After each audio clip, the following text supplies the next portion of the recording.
अस्सलाम स्टूडेंट्स, इसमें अफकीन अहमद वो सुन my YouTube channel dear Arshid. Student, जैसे कि आपको पता है कि हमारा एक्टिव वॉइस पैसिव वॉइस चल रहा था, उसका लेक्चर चल रहा था। लेक्चर 1 हमने कंप्लीट कर लिया था। अब लेक्चर 2 के अंदर यानी पार्ट 2 जो था उसके अंदर हम ये सीखेंगे। पहले के अंदर हमने सीखा था एक्टिव को पैसिव वॉइस में। अब कुछ पैसिव जो होंगे उसको एक्टिव में करना और कुछ एक्टिव होंगे पैसिव में। ये कैसे पता चलता है, कैसे करते हैं, ये इस वजह से ये वीडियो बहुत ज़्यादा ज़रूरी है और ध्यान से आपने सीखना है। जैसे बेटा यहाँ पर ये देखें, जैसे हमारे पास ये जो सेंटेंस 6 मैंने इस वजह से लिखा क्योंकि 5 हमने पार्ट 1 जिन बच्चों ने नहीं देखा वो जरूर देखे। ये पार्ट 1 के अंदर मैंने सारा जो है ना अच्छे तरीके से समझाया था और दोबारा वही है कि 4 चेंजेस करते हैं, लेकिन वो वीडियो आपके लिए बहुत जरूरी है। आप जिन बच्चों ने नहीं देखा तो वो जरूर देखें। यहाँ पे हम सीखने लगे हैं कि एक्टिव को पैसिव में सीखा था आगे, अब पैसिव को एक्टिव में। ये देखें, nothing had been gained by them. यहाँ पे बाय आ जाए ना, आपको पता है इसके अंदर बाय आता था। किसके अंदर आता था बेटा? ये आता था बाय जब हम पैसिव के अंदर करते थे। इसका मतलब ये पैसिव है तो इसको हमने एक्टिव में करना है। ठीक है, आगे एक्टिव आते थे और उसमें पैसिव में करना है। कुछ मैंने वो भी लिखे हैं जुमले, लेकिन वो बाद में बताता हूँ। यहाँ पे इसका मतलब ये जो है ये किसमें जुमला आया है, पहले तो मैं आपको ये चीज पता होना चाहिए। ये आया है पैसिव के अंदर, इसको हमने करना है एक्टिव के अंदर। तो वो करते हैं जी देम में। देम आपको पता है किसके अंदर चेंज हो जाता है? दे के अंदर। तो यहाँ पे हमने लिख दिया जी दे। सबसे पहले तो आपको ये पता होना चाहिए। और ये ऑब्जेक्ट को उठा के सब्जेक्ट में लिखना था। ये देखे ना, ऑब्जेक्ट को उठा के हमने कहाँ पे लिखना था? सब्जेक्ट में। सब्जेक्टिव फॉर्म उसकी लिख ली हमने। ठीक है, ये ऑब्जेक्टिव फॉर्म, ये सब्जेक्टिव फॉर्म है। तो यहाँ पे अब देखिए दूसरे नंबर पे हमने चेंजेस करनी होती है। चेंजेस होती है कि फॉर्म कौन सी लगी हुई है। यहाँ पे देखिए हैड बीन लगा हुआ है। ठीक है, हैड बीन, इसका मतलब है ये चीज लगी हुई है, ये वाली। इसका मतलब अगर इसकी इस तरफ आएंगे तो हैड को मैंने कहा था हैड बीन में चेंज कर देंगे। तो इसका मतलब हैड बीन से हम क्या कर देंगे? इसको हैड।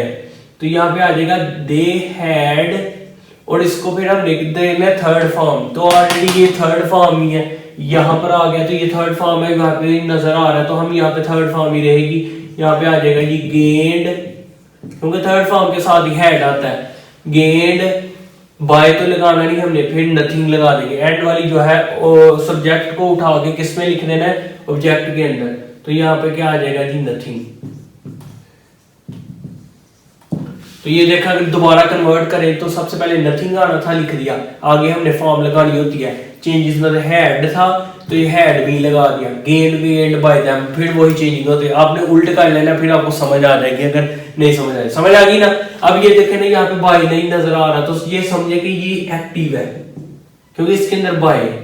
तो ये इसको हमने पैसिव में करना है। तो कुछ जुमले इस वजह से रह गए थे कि मैंने बताया था कुछ जुमले खत्म हो जाते हैं, ये तो रिवाइड होते हैं। यहाँ पे देखिए शी गेव मी, यानी कि उसने मुझे दिया क्या? 5 फिल्म, वो लेना है। यहाँ पे हमने देखना कि जिसको थर्ड फॉर्म में करना था वो ये चीज है गेव। ये सेकंड फॉर्म लिखी हुई है क्योंकि गिव की सेकंड फॉर्म होती है गेव। यहाँ पे ये है जी ऑब्जेक्ट। ऑब्जेक्ट जो है उसको हमने मी किसमें चेंज हो जाता है? यहाँ पे आई मी में चेंज हो जाता है। सब्जेक्टिव फॉर्म कौन सी है? आई। तो मी की जगह यहाँ पे हम लगा देंगे आई।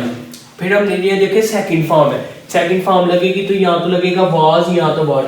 आई के साथ, आई सिंगुलर है तो वो आपको पता है आई के साथ फिर क्या लग जाएगा? वाज। I was. ठीक है, इसके बाद क्या आ जाएगा जी? I was gave. अगर हमने इसको थर्ड फॉर्म में कन्वर्ट करना होता है, फिर वर्ब की थर्ड फॉर्म है तो गेव सेकंड फॉर्म है, इसको थर्ड फॉर्म में जब करेंगे तो क्या आ जाएगा? I was given. ठीक है, अब आपने जो चीज मिली है वो सबसे पहले लिख के फिर हम एंड पे ये लिखेंगे आई वाज गिवन 5 फिल्म। ये 5 फिल्म आ गया। उसके बाद 5 फिल्म बाय शी किसमें चेंज हो जाएगा? शी चेंज हो जाएगा बेटा हॉल में। कितना आसान सा जुमला था। बस कुछ जुमले होते हैं जिसको हमने यहाँ पे कंप्लीट। इस तरह का ना एक और जुमला है, पहले मैं ये वाला करता हूँ ताकि आपको समझ आ जाएगी। ये भी इस तरह ही है। अब ये देखिए ही विल गिव यू, यहाँ पर आगे खत्म हो गया। जिसको हमने थर्ड फॉर्म में करना है वो ये चीज है। ये सिंगल फॉर्म है, यानी कि सॉरी फर्स्ट फॉर्म है। तो ये ऑब्जेक्ट हो गया, ये हमारे पास सब्जेक्ट हो गया, और ये हमारे पास ये चेंज है हम करेंगे। तो बेटा अब हम इसको चेंज क्या करेंगे? यहाँ पे यू है ना, तो यू आपको पता है यू में ही रहता है तो यहाँ पर आ जाएगा हमारे पास यू। ठीक है, उसके बाद हमने लगानी होती है दूसरी चेंजेस होती है फॉर्म के हिसाब से। यहाँ पे लगा हुआ है विल, तो विल बेटा मैंने कहा था किसमें चेंज हो जाएगा? विल बी में। तो यहाँ पे आ जाएगा यू विल बी। ठीक है। इसके बाद हमने क्या करना होता है, वर्ब की थर्ड फॉर्म और साथ बाय लगाना होता है। ये कि मैंने आपको बताता हूँ कुछ जुमले एंड पे भी लगाना। थर्ड फॉर्म तो हमने कर लिया जी, गिव की थर्ड फॉर्म गिव, फिर होता है सेकंड फॉर्म गेव और फिर होता है गिवन। तो फिर यहाँ पे थर्ड फॉर्म गिवन आ गई। बाय इस वजह से बेटा हम एंड पे लगाएंगे क्योंकि यहाँ पे कुछ चीज है, अ बॉक्स ऑफ चॉकलेट, उसको पहले लिख देंगे given a box of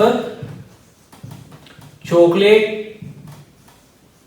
box of chocolates, by लगा के ना फिर एंड पे लगा देगा बाय ही। अगर इस तरह के जुमले आ जाए, इस वजह से ये पहले किया है। जैसे कि बेटा अभी आपको मैं ये जुमला समझाया था, बिल्कुल इसके ये आ सकता है पेपर में, इस वजह से अच्छे तरीके से आपने करना है। ये भी देखें, ये हमारे पास क्या है, पैसिव, इसको एक्टिव में करना है। तो दे किस में चेंज हो जाएगा जी, देम सॉरी किस में चेंज हो जाएगा, दे के अंदर। यहाँ पे मैं लिखा हुआ है, इसकी ऑब्जेक्टिव फॉर्म है, ये सब्जेक्ट में चेंज हो जाएगा। ऑब्जेक्ट को उठाकर सब्जेक्ट के अंदर लिखना होता है। अब चेंजेस करनी है। चेंजेस यहाँ पे देखिए हैज नॉट बीन लिखा हुआ है, इसका मतलब हैज नॉट यानी हैज बीन जो है वो किस में चेंज होता था, हैज अगर आ जाए तो वो हैज बीन में चेंज होता था। नॉट तो हम लगाएंगे नहीं, इसका मतलब है कि वो यहाँ पे हैज नॉट बीन लगा हुआ है ना, तो हम यहाँ पे लिख लेंगे हैज नॉट, क्योंकि हैज नॉट होगा तो उसने हैज नॉट बीन में चेंज किया होगा। समझ आ गई ना, बीन तब लगता है। तो यहाँ पे हम लिखेंगे हैज नॉट, फिर हमने लगानी है थर्ड फॉर्म। थर्ड फॉर्म बेटा उसके होती है, लेकिन यहाँ पे ऑलरेडी डन जो है, यहाँ पर देखे डन यहाँ पर आएगा, डन भी थर्ड फॉर्म ही होती है। ठीक है, डन यहाँ पर जो है वो यहाँ पे ऑलरेडी चूंकि हैव यूज हुआ है तो समझिए थर्ड फॉर्म भी साथ आएगी। इसके बाद आ गया दे हैज नॉट डन। आगे आपको पता है क्या लगा होता है, देयर जॉब, यहाँ पे क्या आ जाएगा, देयर जॉब। अब इसको दोबारा कन्वर्ट करके भी देखें। सबसे पहले हम क्या करें, इसको उठा के यहाँ पे लिखेंगे देयर जॉब, फिर आगे फॉर्म में हैज नॉट लगा हुआ है तो किस में चेंज होगा, हैज नॉट बीन में, फिर लगाएंगे डन और फिर हमने लगा दिया बाय, और दे किस में चेंज होगा, देम में। दोबारा कन्वर्ट करके देख लिया करें, इस तरह आपको पता चल जाएगा। लास्ट जुमला है बेटा, इसके बाद आपको समझ आ चुकी है, जल्दी जल्दी हम कर लेते हैं। देम जो है वो किस में चेंज हो जाएगा बेटा, दे के अंदर। इसके बाद हमने ये देखेंगे जो फॉर्म लगी है वो लगी हुई है वॉज यानी ये सेकंड फॉर्म है। ठीक है, तो यहाँ पर बेटा हमने क्या करना है, सबसे पहले ये लगा के तो फॉर्म तो लगाते हैं दे, फिर इसके बाद क्या आता है कॉट, यहाँ पे हम लिखते हैं दे कॉट, दे कॉट, अच्छा the thief, they caught the, end पे आ जाएगा दी थीफ। ठीक है, इसको हमने किस में चेंज करना होता है बेटा, ये भी जरा ध्यान से देख लें, समझ लें कि अब ये देखें दोबारा चेंज करेंगे तो दी थीफ लगाया, फिर हमने कॉट सेकंड फॉर्म है, सेकंड फॉर्म की वजह से सिंगल है तो इस वजह से वॉज लगता है, तो वॉज लग गया आगे पास बाय, और दे किस में चेंज होगा, दैम में। दोबारा कन्वर्ट करके देख लिया करें अगर आपको गलती। उम्मीद है कि आपको बहुत अच्छे तरीके से समझ आ चुकी होगी बेटा। ये मैंने पैसिव वॉइस एक्टिव वॉइस भी आपको पक्के करवा दिए हैं, इंशाल्लाह यही आएंगे जो मैंने 10 करवाए हैं, इनमें से भी लाजमी 100% आएंगे, और भी आएंगे कुछ 30 है इंशाल्लाह। अगर आपने मेरी प्रीवियस वीडियो देखी होगी तो आपको पता चल जाएगा, वहां पे 30 जुमले मैं बताऊंगा और इंशाल्लाह उन्हीं में से आएंगे, तो आप अच्छे तरीके से उनकी प्रैक्टिस कर लेंगे तो वो हो जाएंगे। प्रीपरेशन वीडियो के अंदर मैंने बताया हुआ है, जिन बच्चों ने वीडियो को चैनल को सब्सक्राइब नहीं किया वो चैनल को सब्सक्राइब जरूर कर लें, ताकि उनको आने वाली वीडियो उन तक पहुंचे, इजीली बात करके बेहतरीन से करें। दुआ में याद है, मिलते हैं नेक्स्ट लेक्चर में। अल्लाह हाफिज।